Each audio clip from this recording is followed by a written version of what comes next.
Hey Zach, you feeling any better? No, but I'm gonna push through it. Good, because it's like the final world of Super Mario Bros. 2, so. Oh, thank God. I mean, no.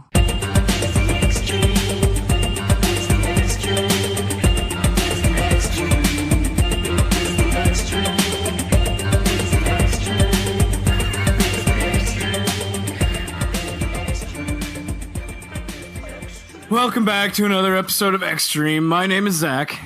My name is Joey. And this is a podcast where we dig deep on your favorite video games. And as we mentioned, we're finishing off Super Mario 2 today. Finally. Thank goodness. I don't know if I could keep going and keep my sanity intact. Yeah, it's a good timing that we're finishing this. Yeah, I don't think I've actually ever seen the ending of this game. No? I feel like it's pretty ubiquitous online. Yeah.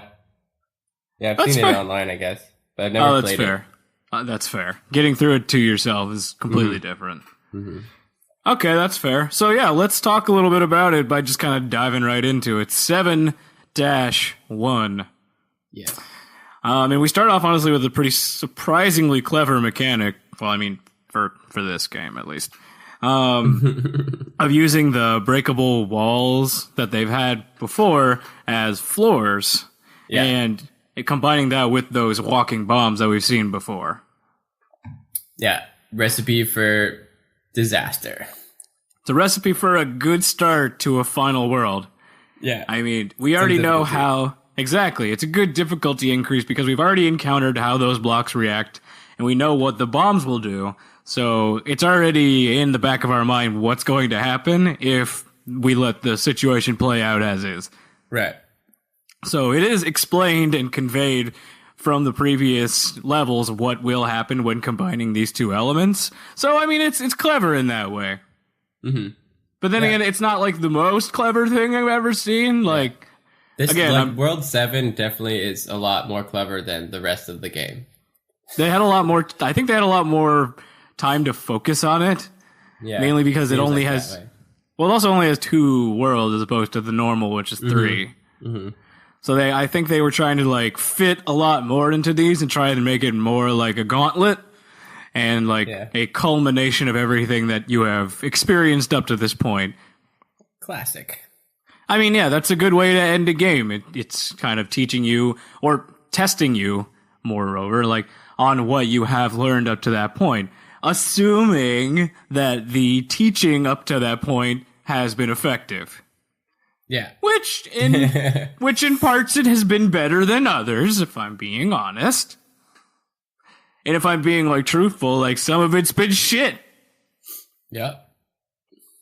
I know. Can't be perfect. No, I mean, what's the point of sugarcoating it? Sometimes you fuck up. It happens. But I mean, I do like the mechanic here, so I think it's a strong start to 7-1. But granted, we're not too far into the world, and I'm already it's not clear at all how to progress past a certain point. Right. Like there's not even a hint or anything telling you what to do. No. Like you scroll all the way right to go to a hut, and then there's like some shit in the hut. You get like a potion and whatever and some coins. But there's no clear progression from that. Yeah, it's like, then what? So it's like, I just went all the way right. But then went through this door. What am I doing? Like, what's going on? Yeah. At least in like the previous areas where they have secret areas, they make the initial area that you're exploring pretty short to kind of indicate that this is not where you need to be. Yeah. But this was like a full, like, little platforming segment with another door leading to another area. I know. So you're going to infer that you're on the right track by going in there, and then you're going to be like, well, what the frick do I do? Yeah, dead end. Exactly. You think it's a dead end, and you're like, well, fuck. But you wouldn't think to go out of there, jump onto one of the flying enemies, and fly all the way back to where you started past the starting point. Which, again, if you look off past in the distance, at the beginning, you still can't see any indication that that's the way you're supposed to go. Unless unless you physically jump off that edge and hope that something's there, and then you might notice that there is some architecture over there to indicate that there's something over there. But then you've wasted a life, and it's like, that's not how you're supposed to convey a concept.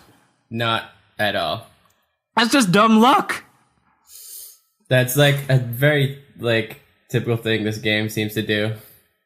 Yeah, right. It's just like they're not really good in directing you in where they want you to go sometimes. Yeah. It's like when you have, how can I put this? It's like someone who makes a puzzle and then they know the exact way to finish that puzzle because they made it, but they never really thought of somebody who has no clue how they might put those pieces together. It's a very good comparison. So yeah, like I've seen that a dozen times, not just with video games, but with other things too. Like, have you been teaching in general? You ever been to like, you know what's teaching in general? Obviously, that's a great comparison actually. But I was gonna make more of a more 2018, 2017 reference. Escape rooms. Yes. So escape rooms are one of the biggest physical culprits. I say physical because it's a physical space you're playing in, of this exact problem. Because there's one guy, or maybe like a group of them, who decided this is how you're going to progress to complete the room. But a lot of the time, it's really not intuitive. Yeah. They think it is, but if like any random Joe or Sally walked in, it's like, how am I supposed to know that I was supposed to combine the golden chalice with the fucking rug? Like, what? What would make me think that? Yeah, you just have to try every single combination of every single thing ever. Like, exactly. No. It's like the situation in like adventure games where you get an item and you go talk to everybody. It's like, do you want this fish? Yeah. Do you want this fish? Do you want this fish? Nobody wants the fish.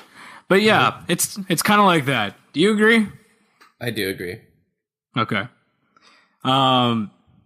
Anyway, I think we should keep moving on. Yeah. But Paul, I want your opinion. What do you think? I concur. That was actually a really deep and nuanced opinion. I really appreciate your insight. Thank you, sir. See, I'm trying to be nicer to you. See, did I do a good job? Let's get crazy. All right, well, I'll take that as we're working on it.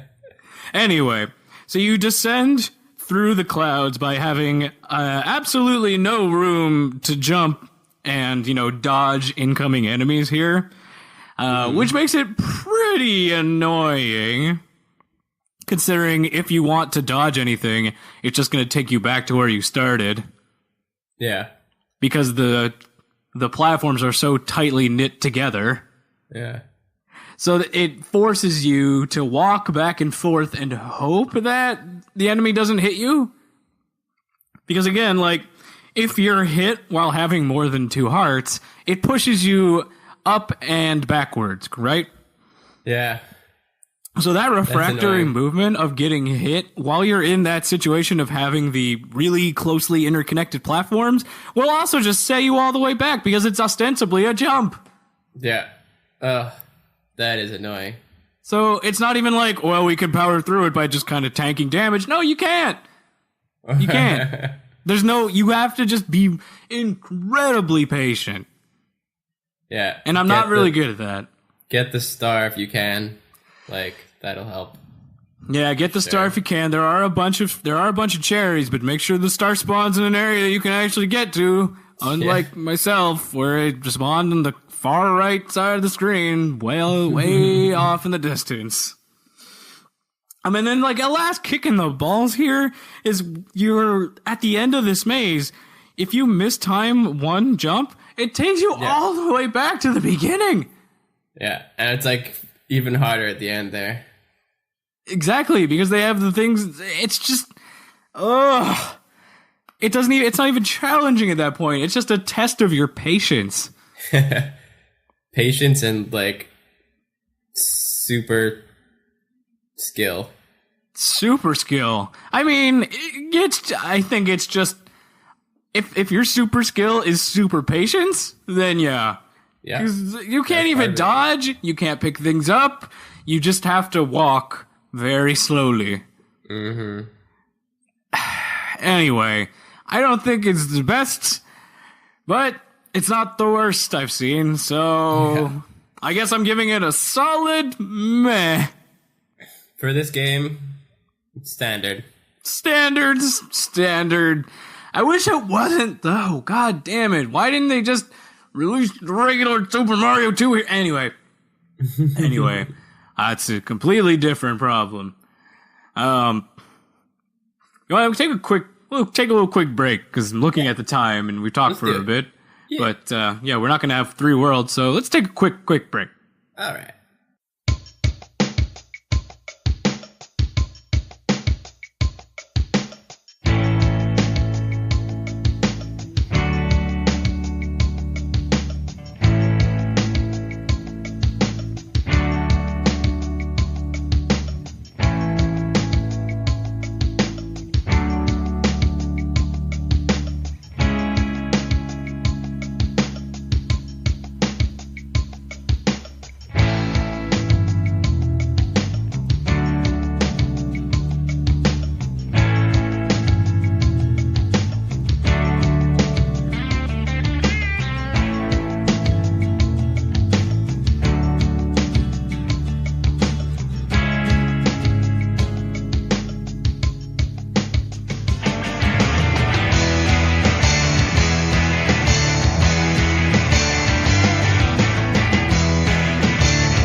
All right, let's finish up World 7-1. Yes. The next section that almost there. We're so close. The next section that we're getting into is climbing with the sparks floating around. Again, you know my feelings on the vertical stages, so I don't want to reopen that wound. But you need to. There is a nice little bit of difficulty increase with where you need to actually create this mushroom tower to basically proceed and keep going. But by creating that tower, you release another spark, which makes it a little more difficult to proceed. Mm-hmm. Which again is a good little mechanic there to kind of naturally, like, you see how this will progress and how you need to progress. So it's a pretty good way of vertically moving up and making it a little more challenging. Even if I think that vertical movement is the devil in this game. Yeah. It's not the worst thing they could have done. The worst thing they could have done is put Birdo as the goddamn boss again. Which they did. And then the worst... One last kick to the nuts. Actually, you're right. It's not one last kick to the nuts. But we'll hold off on that. But you know, it's so weird that happened to me while I was playing. If it happened to me, it must have happened to somebody else. After I took down Birdo, I had to go off screen to get down to the gate to exit. Okay. But then going back on screen with the Birdo, it respawned. Really? Like, it came back. Like, the gate was still open and I could just leave, but it respawned. That's really funny. So there's just another Birdo up there. That's a good glitch. That's so weird. It's just like, oh, wait a minute, the bosses can respawn. Question, if we could feasibly, like, go off screen for the other bosses, do they respawn too?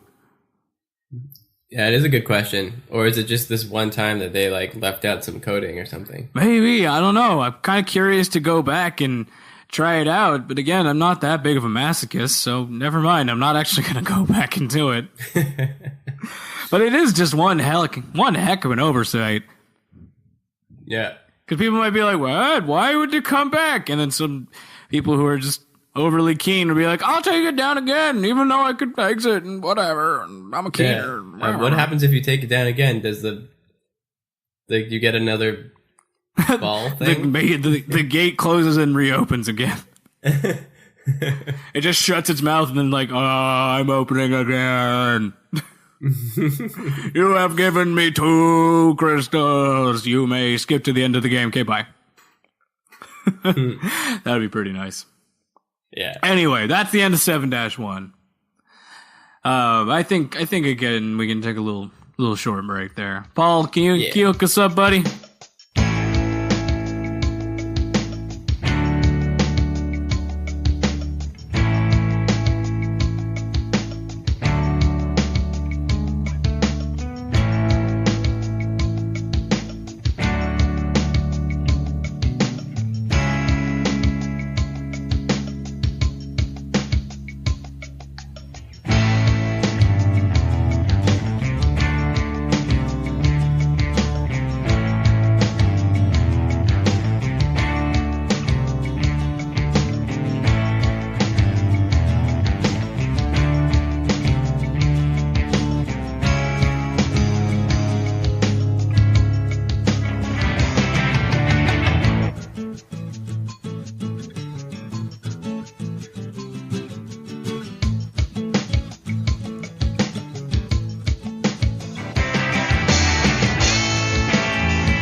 Final world. Final world. Final world. Final world.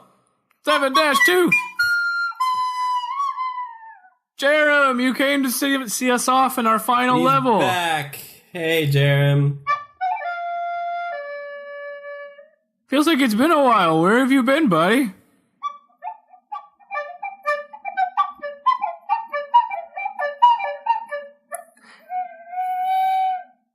You found a race. You found a race of sentient clarinets and became their king. How did that happen?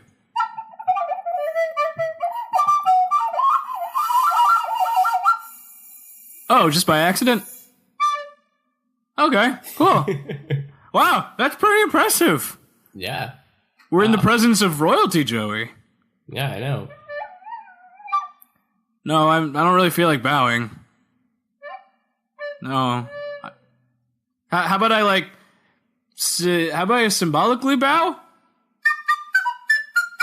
Jeez, okay, I'm bowing, Jesus.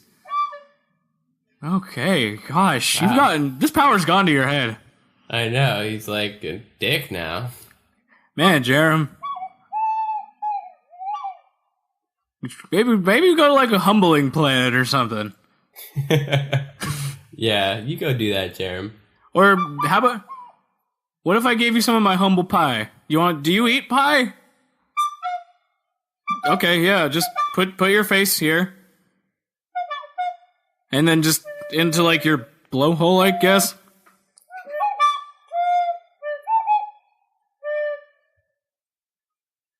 What did you think? Whoa!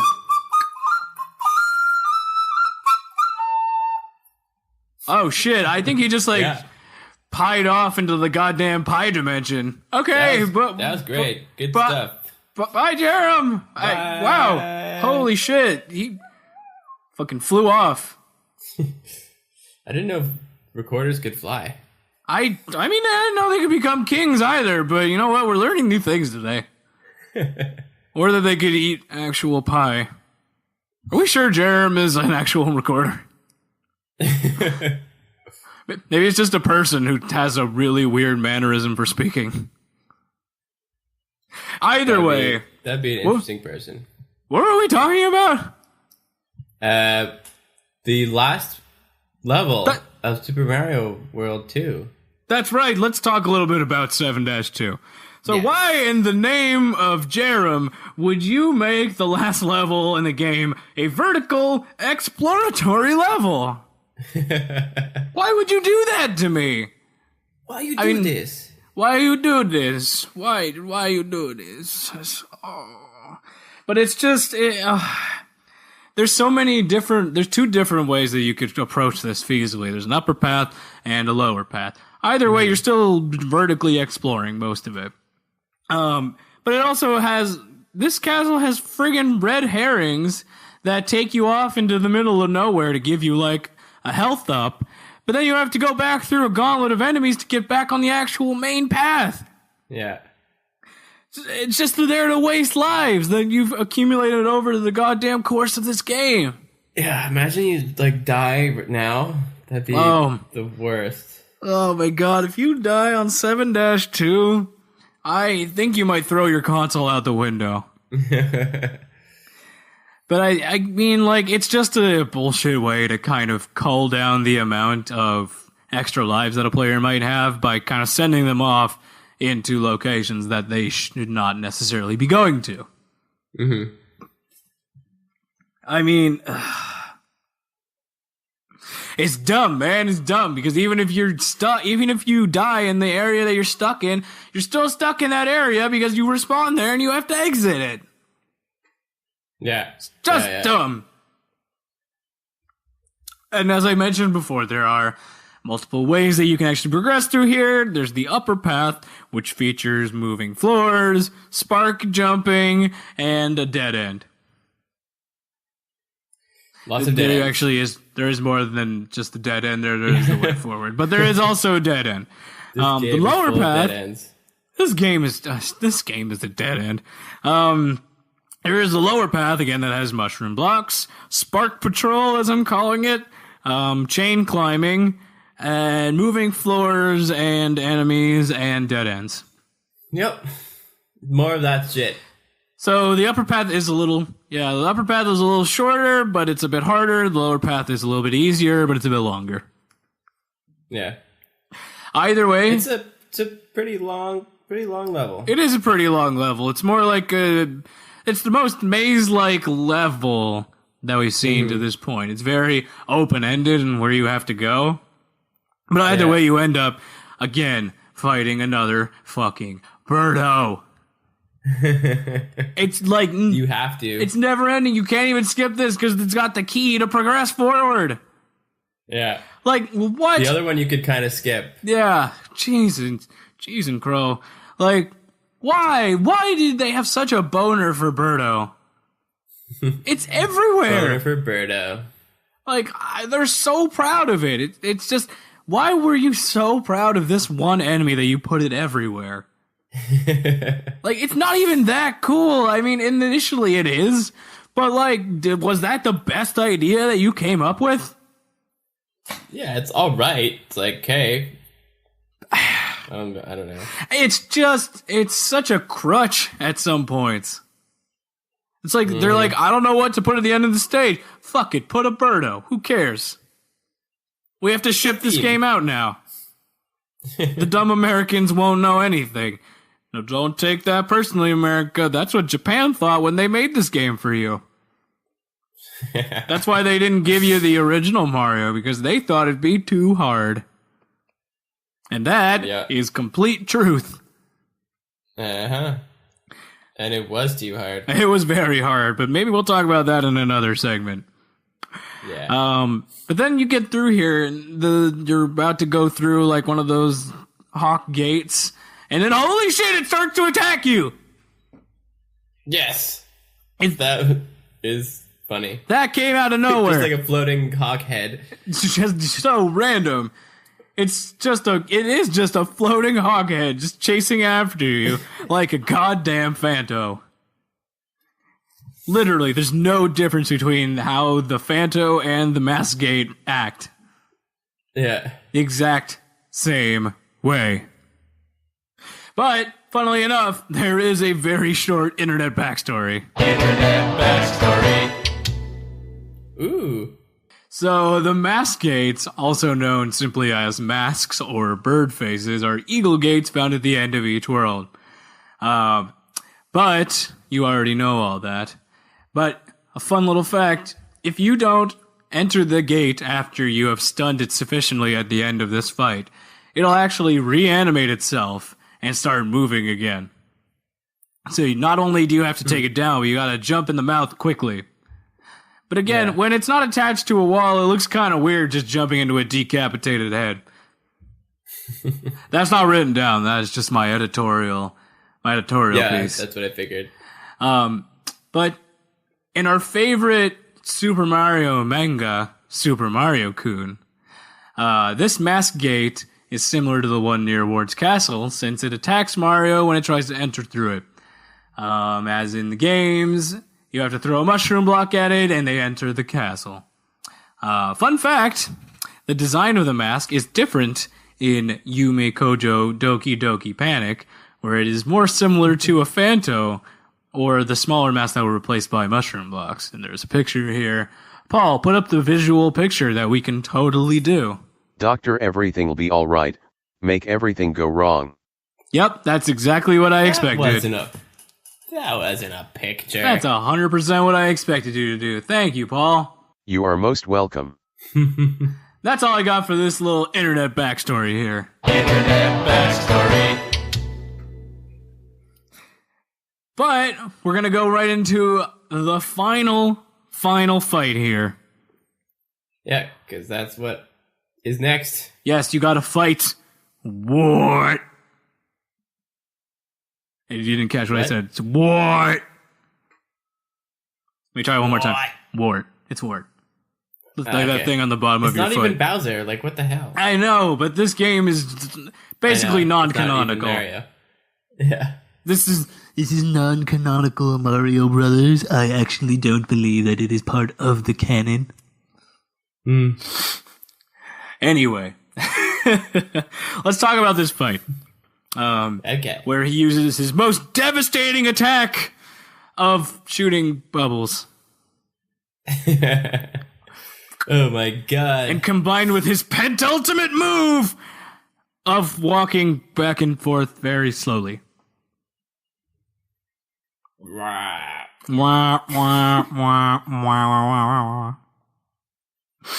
It's like easier than Birdo. It's so dumb. The thing that makes this fight hard is timing the hits, because most of them, you just hit them in the body whenever you want and you take them down.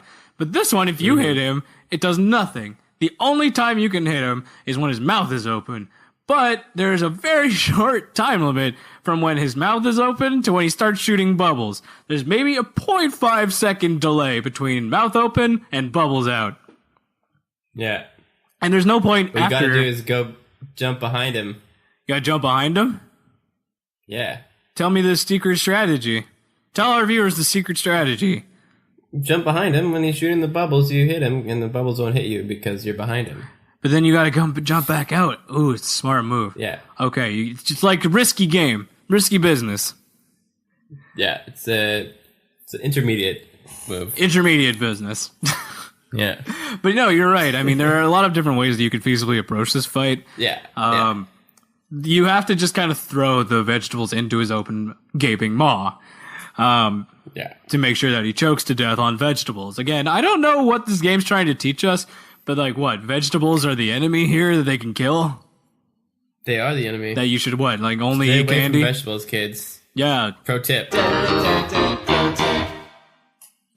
Don't eat vegetables. They might kill you. Only eat candy, kids. Listen to us. We have great teeth. Can't you see them? Thank you, Paul, for making that visual representation an auditory one. But yes, skill. He's the master. So yes, this fight is hard, but in a way that's made hard by virtue of there not being a very large window of opportunity to hit the boss. Yeah.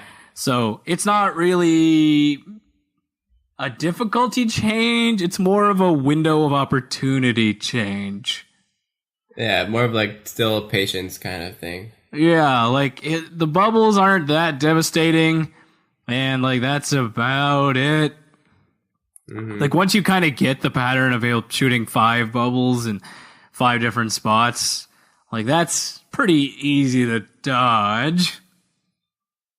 Eventually, you just got to kind of power through and learn the timing patterns, and you win. Yeah. But we got to do a little bit of internet backstory first. Internet backstory. Oh, yeah. So Ward, he is the most mischievous of all in the world of dreams. He created monsters by playing with the dream machine, which I have no idea what that is. But let's talk a little bit more about this. There's a quote here from Wart, and I will try and do it in a voice that I believe portrays his might and devastating power. I am Wart the Great! Ah! I felt like that was appropriate.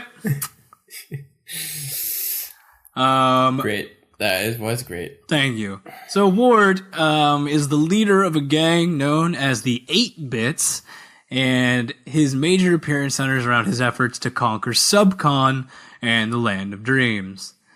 In the original Yume Kojo Doki Doki Panic, his name is Mamu, and Mamu's true origins lie in a tale in the world of dreams.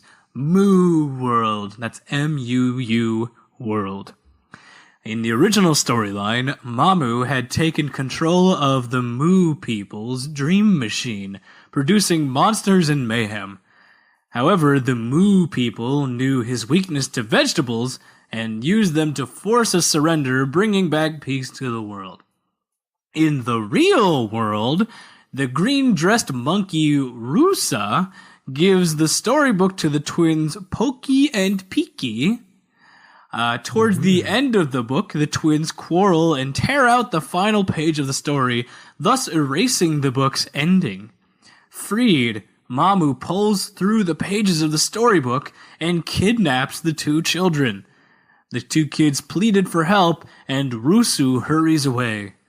The family, which consists of Papa and Mama, and their son and daughter, Imagine and Lena, jumps through the storybook and embarks on a story to save the 2 children from Mamu's reign.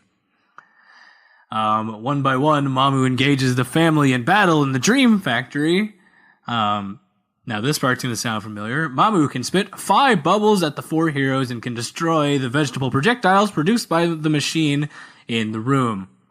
Conventional attacks are ineffective against the tyrant. The family throws vegetables into the mouth when it's open, defeating him after 4 hits. After Mamu's final defeat, the inhabitants are saved, completing the story.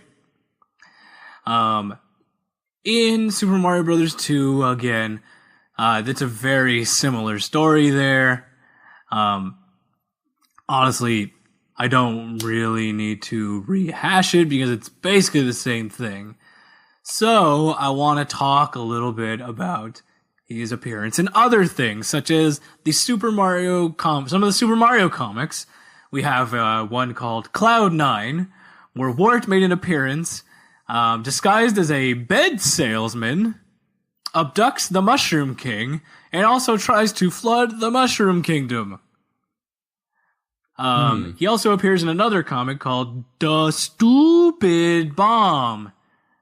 And I'm pronouncing it how it is written. DUHSTOOPIDBOMB.